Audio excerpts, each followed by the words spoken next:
বিরতির পর ফিরে আসলাম। বাজার সেরে বাড়ি ফেরার পথে মর্মান্তিক দুর্ঘটনা প্রাণ কাড়ল সজল দাসের।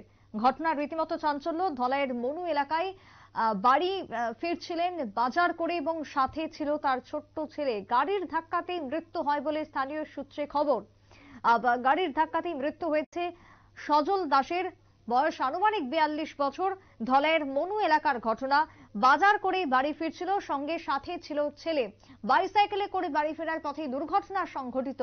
গাড়িতে করে ধাক্কা মারে সজল দাসকে। সজোরে ধাক্কা মারায় তার প্রাণ যায় বলে চিকিৎসকরা জানাচ্ছেন। ঘটনাকে ঘিরে কি বক্তব্য উঠে আসছে এই মর্মান্তিক দুর্ঘটনায়, শুনুন। বাজার করছে, বাজারে ব্যাগ লাগে আছে, তারপরে একটা দোকান আছে, ছোট টং দোকানের মতো আর কি, এটা সবজি ব্যস্ত। এটার বাজার মনুকে ভাঙা পড়ছে বাজারটা। ওই বেলে একবার বাজার করে লিয়ে মো আর এই কটা টিন আসিল উপরে, এটি বাঙিয়া বাড়ি লিয়ে ওই একটা দুজনে বাপতে এটা বাঙিয়া লইয়া সাইকেল দিয়ে রোডান দিয়ে বাজার ব্যাগও আছে লোকে। ওই করে ওই মাইয়া বেশি দিয়ে বাইরে এসে গাইয়া ওই একটা সাইকেল দিয়ে যেতেছে, পাঁচন দিকে বাড়ি মারছে গাড়ি। তারপরে বাড়ি দিছে, এরপরে তো এরপর আমরা যেন নাই, আমরা বাড়ি তো অনেক দূরে। এরপরে আমরা ফোন গেছে, ফোন যাবো না পরে আমরা আইলাম। কোন জায়গাতে হয়েছে ঘটনাটা? ঘটনা হয়েছে মনু টেলিভিশন আছে, টেলিভিশনটা একটু মনুকে টেলিভিশন। কি নাম ওনার? সজল দাস। বয়স কত?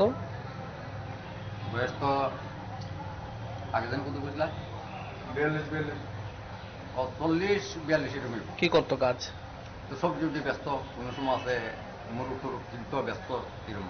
আর টং দোকান আছে, টং দোকানে বইয়া সবজি ব্যস্ত হতো। গাড়িটা আটক করা হয়েছে নি?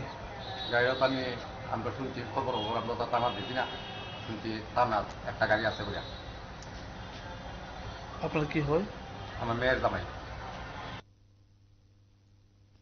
সংশ্লিষ্টের বক্তব্য আপনারা শুনলেন। একজন যেরকম মৃত্যু হয় সজল দাসের দুর্ঘটনাকে ঘিরে, অন্যদিকে তার ছেলে আহত হয়েছেন, তার চিকিৎসা করা হয় প্রাথমিকভাবে। তবে বাজার করতে গিয়েছিলেন, ছেলেকে সাথে নিয়ে বাইসাইকেলে করে তিনি গিয়েছিলেন প্রত্যেক দিনের মতন আজকেও, এবং তারপরে বাড়ি যখন ফিরছিলেন তখনই ঘটে যায় মর্মান্তিক পরিণতি। গাড়ির ধাক্কায় গুরুতরভাবে আহত হন সজল দাস এবং তার ছেলে। যদিও সজল দাসের প্রাণ কেড়ে নেয় দুর্ঘটনা, তবে ছেলে গুরুতরভাবে জখম হন, তার চিকিৎসা করা হয়। ঘটনাকে কেন্দ্র করে সংশ্লিষ্ট এলাকার জনমনে ব্যাপক চাঞ্চল্য এবং শোকের ছায়া নেমে এসেছে। ধলাইয়ের মনু এলাকার ঘটনাকে ঘিরে সংশ্লিষ্ট মানুষজন আতঙ্কগ্রস্ত। আজ সকালের এই মর্মান্তিক পরিণতিতে পরিবারের লোকজন শোকে বিহ্বল বলে খবর উঠে আসছে ধলাইয়ের মনু থেকে। একটা বিরতির পর ফিরে আসছে, সঙ্গে থাকুন।